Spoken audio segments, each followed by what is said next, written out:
নির্ধারিত সময়ের 7 বছর পরও চালু হয়নি বরিশাল শিশু হাসপাতাল। কয়েক দফা সময় বাড়িয়েও মেলেনি ফল। জনবল ও সরঞ্জাম সংকটের দোহায় স্বাস্থ্য বিভাগের। চিকিৎসা সরঞ্জাম সহ নেই দক্ষ জনবল।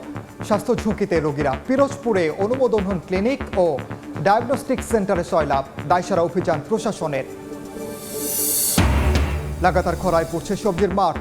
অতিবৃষ্টিতে নষ্ট তরমুজের আবাদ। জলবায়ু পরিবর্তনের প্রভাবে ঝালকাঠিতে কৃষি বিপর্যয়। দীর্ঘমেয়াদী পরিকল্পনার দাবি। এবং ভোলায় বিশ্বব্যাংকের ঋণে নির্মিত মৎস্য অবতরণ কেন্দ্র এখন গলার কাঁটা। ভিড়তে পারে না নৌকা। সার্ভিলেন্স চেকপোস্টের স্পিড বোটে নেই চালক। রক্ষণাবেক্ষণে বাজেট সংকট।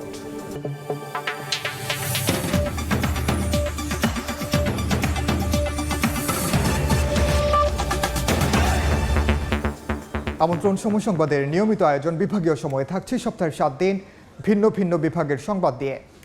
আজ থাকছে বরিশাল বিভাগ, সঙ্গে আছে আমি ওমর ইনান। নির্ধারিত সময়ের 7 বছর পার হতে চললেও চালু হয়নি বরিশালের শিশু হাসপাতাল। 200 শয্যার এই হাসপাতালের নির্মাণে কয়েক দফা সময় বাড়ানো হলেও আলোর মুখ দেখেনি প্রকল্পটি। গণপূর্ত বিভাগ কাজ শেষ করার দাবি করলেও হয়নি বৈদ্যুতিক সাব স্টেশনের কাজ। আর জনবল ও প্রয়োজনীয় সরঞ্জাম না থাকার কথা বলছে স্বাস্থ্য বিভাগ। সুজয়ের ছবিতে অপূর্বপুর রিপোর্ট। বরিশালের শের-ই-বাংলা মেডিকেল কলেজ হাসপাতালের শিশু ওয়ার্ড কানায় কানায় পূর্ণ। এক শয্যায় একাধিক রোগী। অনেকের স্থান হয় মেঝেতে। জেলার শিশু চিকিৎসা আরও উন্নত করতে এ ভোগান্তি কমাতে 2017 সালে শহরের আমানতগঞ্জে শুরু হয় বিশেষায়িত শিশু হাসপাতালের নির্মাণ কাজ। 200 শয্যার এই হাসপাতালটির নির্মাণ কাজ 2019 সালে শেষ হওয়ার কথা ছিল। 4 তলা ভবনের মূল অবকাঠামোর নির্মাণের পর কয়েক দফা সময় বাড়ানোর পরও প্রকল্পটি আলোর মুখ দেখেনি। এতে ক্ষুব্ধ নগরবাসী। প্রশাসন সহ স্থানীয় জনপ্রতিনিধি সকলে মিলে এটা নিয়ে একটি নতুনভাবে ভাবতে হবে এবং নতুন উদ্যোগ নিতে হবে, যার মধ্যে দিয়ে শিশুর, নাহলে যে অবস্থা চলতেছে তাতে শিশুরা বিনা চিকিৎসায় মারা যাবে। গণপূর্ত বিভাগের কাজ শেষ করার দাবি করলেও হয়নি বৈদ্যুতিক সাবস্টেশনের কাজ। আর জনবল ও প্রয়োজনীয় সরঞ্জাম না থাকার কথা বলছে স্বাস্থ্য বিভাগ। দরপত্র মূল্যায়ন প্রক্রিয়া চলমান আছে। এই সাবস্টেশন জেনারেটর বা বৈদ্যুতিক বিদ্যুতের কাজ সম্পন্ন হয়ে গেলে আমাদের হাসপাতাল সকল অঙ্গের কাজ সম্পন্ন হবে এবং আমরা প্রত্যেক সংস্থার নিকট হস্তান্তর করতে পারবো। এটা হচ্ছে বিডব্লিউকে হ্যান্ড ওভার করছে স্বাস্থ্য বিভাগ না, এটা হ্যান্ড ওভার করছে জেলা প্রশাসকের মাধ্যমে।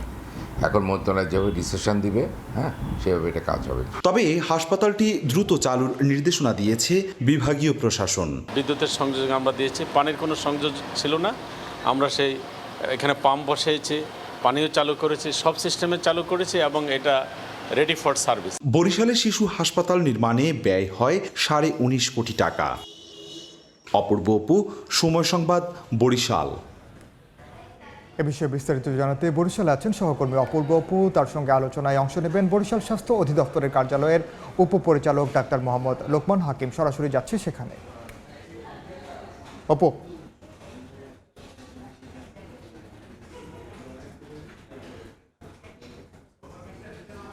বরিশাল বিভাগের যে বিশেষায়িত শিশু হাসপাতালটি রয়েছে সেটি এখন পর্যন্ত চালু করা সম্ভব হয়নি। এ বিষয়ে আমরা বিস্তারিত কথা জানতে চাই।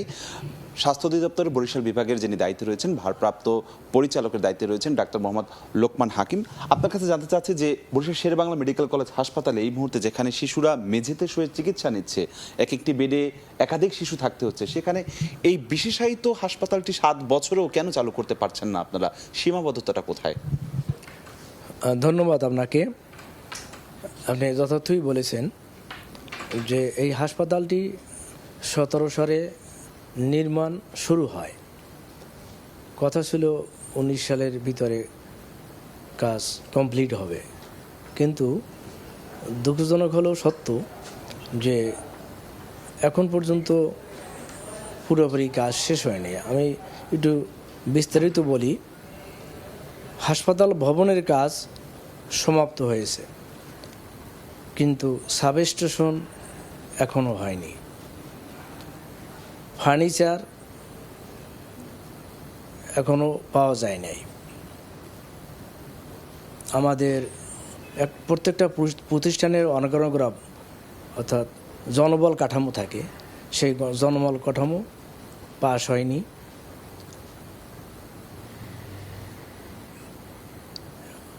যন্ত্রপাতি এখনও পাওয়া যায়নি, ডায়েট,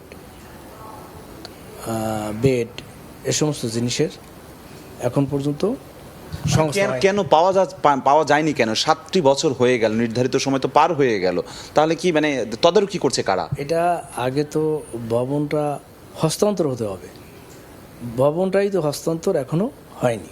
কেন হয়নি? এটা ওই যেভাবে সাব স্টেশন বাকি আছে, সাব স্টেশনের কাজ হলে তখন এই ভবন পিডব্লিউডির কাছে কন্ট্রাক্টর বুঝাই দেবে, কন্ট্রাক্টর আবার ইউজার যারা আছে তাদেরকে বুঝাই দেবে। এটা শেরবাংলা মেডিকেল কলেজের শিশু ডিপার্টমেন্টটাকে এখানে। আপনারা কি কোনো উদ্যোগ নিয়েছেন? শিশুরা তো হাজার হাজার শিশুরা তো চিকিৎসা নিতে পারছে না ঠিকঠাকভাবে, তারা যেখানে মেঝেতে শুয়ে চিকিৎসা নিচ্ছে আমরা দেখতে পাচ্ছি। তো কত বছর পর এটি চালু হবে? এ বিষয়ে পিডব্লিউডির সাথে আমাদের যোগাযোগ অব্যাহত আছে এবং যতটুকু অগ্রগতি হয়েছে সেগুলো শেরেবাংলা মেডিকেল কলেজ, আমাদের সিভিল সার্জন অফিস, ইভেন আমাদের অফিসও ঊর্ধ্বতন কর্তৃপক্ষকে টাইম টু টাইম রিপোর্ট দিয়ে যাচ্ছে। মানে এই রিপোর্ট দেয়াটার আলোর মুখ দেখবে কবে? মানুষ কবে সেখানে চিকিৎসাটা নিতে পারবে? আমার মনে হয় আমাদের সদাশয় সরকার এ বিষয়ে দৃষ্টি নিবন্ধন করেছেন এবং যেই সমস্যাগুলো আছে এগুলো সরকারের পদক্ষেপে অতি শীঘ্রই এটা সমাধান হবে এবং এই হাসপাতালটা সার্ভিসে চলে যেতে পারবে। এই যে অতি শীঘ্রের কথা বলছেন, সেটি কি আপনারা কি ঊর্ধ্বতন মহল বা সরকারের এই যে নবাগত যে সরকার তাদের কাছে কি আপনারা অবগত করেছেন বিষয়গুলো? আজকেও এ বিষয়ে অধিদপ্তরের সাথে তথ্য বিনিময় হয়েছে এবং প্রায় আমাদের কথাবার্তা হচ্ছে। ধন্যবাদ। বিভাগীয় স্বাস্থ্য পরিচালক ভারপ্রাপ্ত যিনি, তিনি যেমনটি দাবি করেছেন যে নবাগত সরকারকে তারা তাদের জায়গা থেকে অবগত করেছেন, হয়তোবা খুব দ্রুততম সময়ে বরিশালের যে বিশেষায়িত শিশু হাসপাতালটি 200 শয্যার সেটি আলোর মুখ দেখবে, চালু করা হবে। আপাতত বরিশাল থেকে আমার কাছে সবশেষ এতটুকুই খবর ছিল। সরাসরি যুক্ত ছিলাম বরিশালে। এদিকে অনুমোদনহীন ক্লিনিক ও ডায়াগনস্টিক্স সেন্টারে ছেয়ে গেছে পিরোজপুর। অভিযোগ রয়েছে প্রায় অর্ধশত ক্লিনিকের নেই বৈধ অনুমোদন, চিকিৎসা সরঞ্জাম সহ নেই দক্ষ জনবল। তবুও দালাল চক্রের মাধ্যমে সরকারি হাসপাতাল থেকে রোগী ভাগিয়ে পাঠানো হচ্ছে এসব ক্লিনিক ও ডায়াগনস্টিক সেন্টারে। প্রতিনিয়ত স্বাস্থ্য ঝুঁকিতে পড়ছেন রোগীরা। জিয়াউল হকের তথ্য ও তরিকুল ইসলাম অভির ছবিতে রিপোর্ট। পুলিশের অভিযানে আটক দালাল। রোগী ভাগিয়ে বেসরকারি ক্লিনিকে নেওয়ার সময় পিরোজপুর জেলা হাসপাতাল থেকে তাকে আটক করে আইনশৃঙ্খলা বাহিনী। এভাবেই প্রতিনিয়ত নাম সর্বস্ব বেসরকারি ক্লিনিকে ও ডায়াগনস্টিক সেন্টারে রোগী ভাগিয়ে নেওয়ার অভিযোগ ওঠে দালাল চক্রের বিরুদ্ধে। পিরোজপুরের মঠবাড়িয়া, ভান্ডারিয়া, নেছারাবাদ সহ প্রায় সব উপজেলা স্বাস্থ্য কমপ্লেক্সের পাশে ব্যাঙের ছাতার মতো গড়ে উঠেছে বেসরকারি ক্লিনিক ও ডায়াগনস্টিক সেন্টার, যেখানে ভুল চিকিৎসায় দিন দিন বাড়ছে রোগী মৃত্যু। ভুক্তভোগীদের অভিযোগ, স্বাস্থ্য কমপ্লেক্সগুলোর পাশে গড়ে ওঠা বিভিন্ন ক্লিনিক ও ডায়াগনস্টিক সেন্টারের কারণে সরকারি হাসপাতালে সেবা পান না তারা। এমনকি রোগীদের কোনো পরীক্ষা কিংবা অপারেশনের প্রয়োজন হলে দালালদের মাধ্যমে চিকিৎসকরা পাশের ক্লিনিকে বা ডায়াগনস্টিক সেন্টারে পাঠিয়ে দেন। রিপোর্ট করছে 2400 টাকা, আমরা বাহির দিয়ে করছি, রিপোর্ট বাহির দিয়ে করে আনলাম কেন, এখানে রিপোর্ট দেখবেন। অভিযোগ রয়েছে এসব ক্লিনিকের প্রায় অর্ধশত নেই বৈধ অনুমোদন। হাসপাতাল ভাঙ্গা, এই জন্য আমরা পিছনে পড়ে গেছি। দক্ষ টেকনোলজি ছাড়া তারা টেস্ট না করতে পারে। রোগীদের ভোগান্তির কথা চিন্তা করে প্রায় অভিযান পরিচালনা করে দালাল ও ভুয়া ডাক্তারদের আইনের আওতায় আনা হচ্ছে বলে জানান সিভিল সার্জন। বেসরকারি হাসপাতাল আছে, আমরা প্রত্যেকটিতে অভিযান চালাচ্ছি, তাদেরকে আমরা প্রত্যেকটি কাগজ পুঙ্খানুপুঙ্খ যাচাই বাছাই করতেছি এবং আমাদেরকে সেই 2 সপ্তাহ সময় দেওয়া হয়েছে অধিদপ্তরের মন্ত্রণালয়ে পাঠানোর জন্য। আমরা আমাদের কাজ চলমান আছে। জেলায় 182টি ক্লিনিক ও ডায়াগনস্টিক সেন্টার রয়েছে। যথাযথ কাগজপত্র না থাকায় বিভিন্ন সময় বন্ধ করে দেওয়া হয়েছে 9টি প্রতিষ্ঠান। সময় সংবাদ, পিরোজপুর। বিভাগীয় সময় আরও থাকছে। পুরুষের সমান শ্রম দিলেও মিলছে না স্বীকৃতি, মজুরি দেয়া হয় অর্ধেক। সরকারের নিবন্ধন তালিকাতেও উপেক্ষিত উপকূলের নারী জেলেরা, বৈষম্য দূর করার দাবি। কখনো লাগাতার খরায় পড়ছে মাঠের সবজি, আবার অতি বৃষ্টিতে নষ্ট হয়েছে তরমুজের আবাদ। জলবায়ু পরিবর্তনের প্রভাবে কৃষির বিপর্যয় ঘটেছে ঝালকাঠিতে। এক মৌসুমে আবহাওয়ার দ্বিমুখী আচরণে বিপাকে কৃষকরা। টিকে থাকবে সরকারি সহযোগিতা ও দীর্ঘমেয়াদী পরিকল্পনা নেয়ার দাবি তাদের। বৈরী আবহাওয়া মোকাবিলায় কৃষকদের পরামর্শ দিচ্ছে কৃষি বিভাগ। পলাশ রায়ের পাঠানো তথ্য ও শামীম হোসেনের ছবিতে রিপোর্ট। টানা খরার তাপে ফেটে গেছে জমির মাটি, পানির অভাবে শুকিয়ে গেছে লাউ, শসা, বেগুন সহ নানা ধরনের সবজি। সবুজ ক্ষেত মুহূর্তেই রূপ নিয়েছে বিবর্ণ রূপে।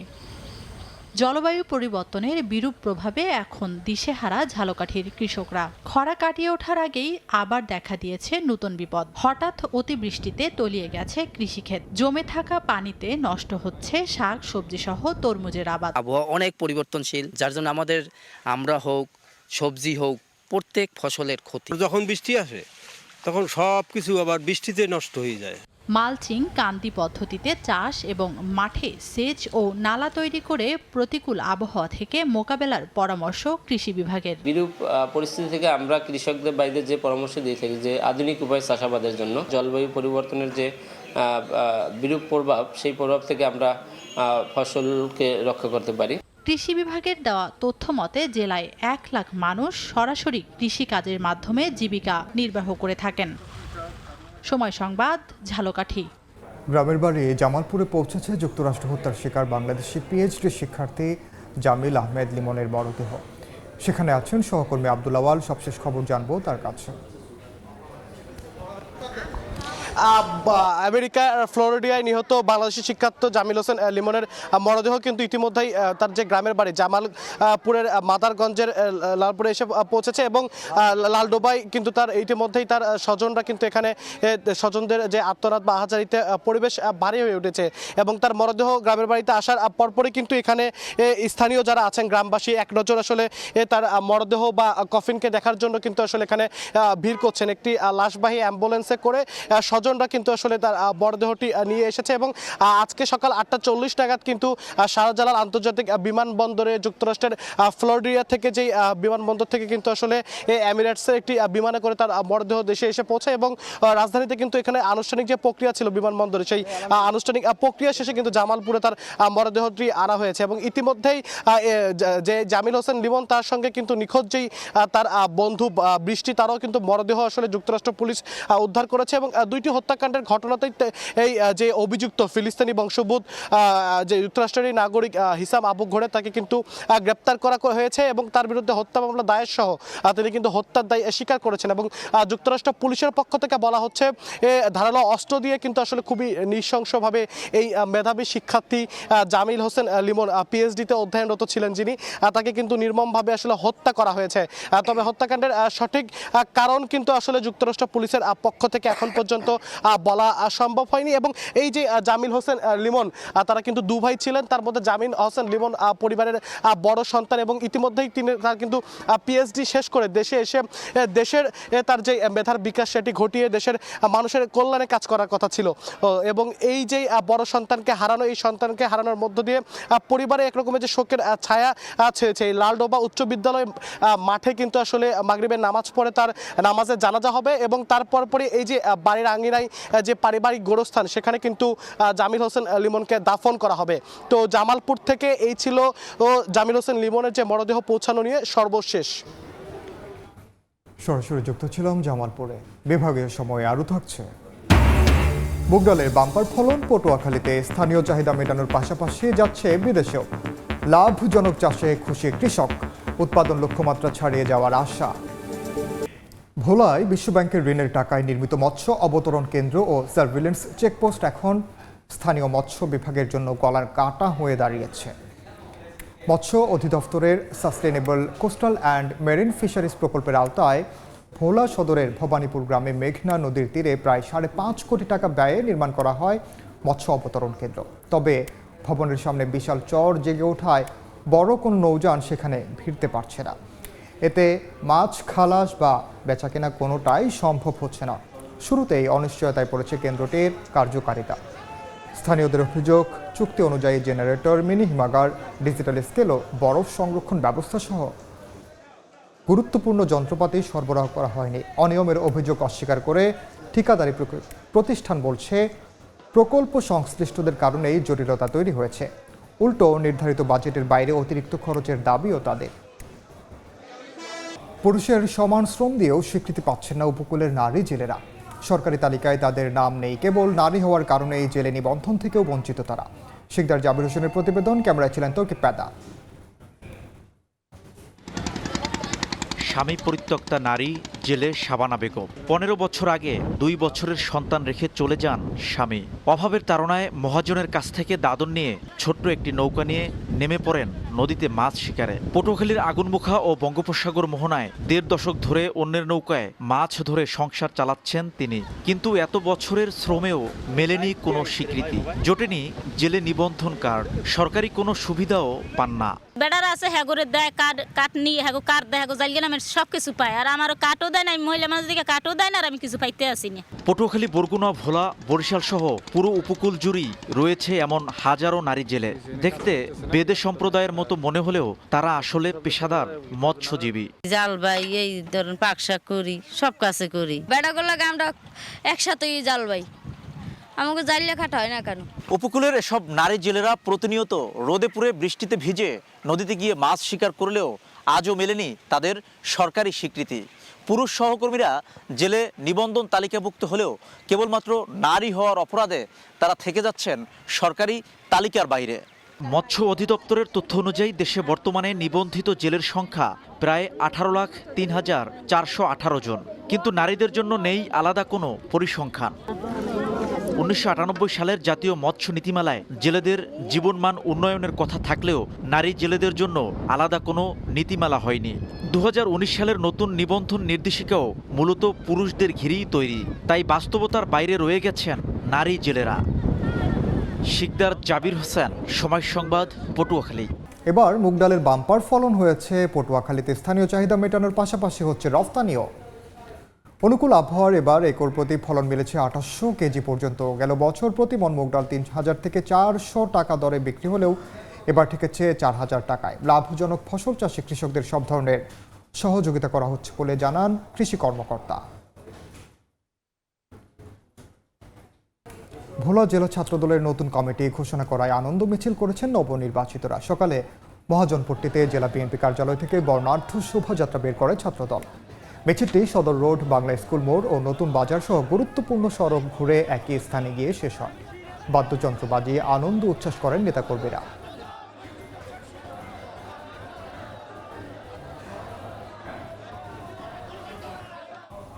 বিভাগীয় সময়ের শীর্ষ সংবাদগুলো জানিয়ে দিচ্ছি আরেকবার। নির্ধারিত সময়ের 7 বছর পরও চালু হয়নি বরিশাল শিশু হাসপাতাল। কয়েক দফা সময় বাড়িয়েও মেলেনি ফল। জনবল ও সরঞ্জাম সংকটের দোহায় স্বাস্থ্য বিভাগের। চিকিৎসা সরঞ্জাম সহ নেই দক্ষ জনবল, স্বাস্থ্য ঝুঁকিতে রোগীরা। পিরোজপুরে অনুমোদনহীন ক্লিনিক ও ডায়াগনস্টিক সেন্টারে সয়লাভ, দায়সারা অভিযান প্রশাসনের। এবং লাগাতার খরায় পুড়ছে সবজির মাঠ, অতিবৃষ্টিতে নষ্ট তরমুজের আবাদ। জলবায়ু পরিবর্তনের প্রভাবে ঝালকাঠিতে কৃষি বিপর্যয়, দীর্ঘমেয়াদী পরিকল্পনার দাবি।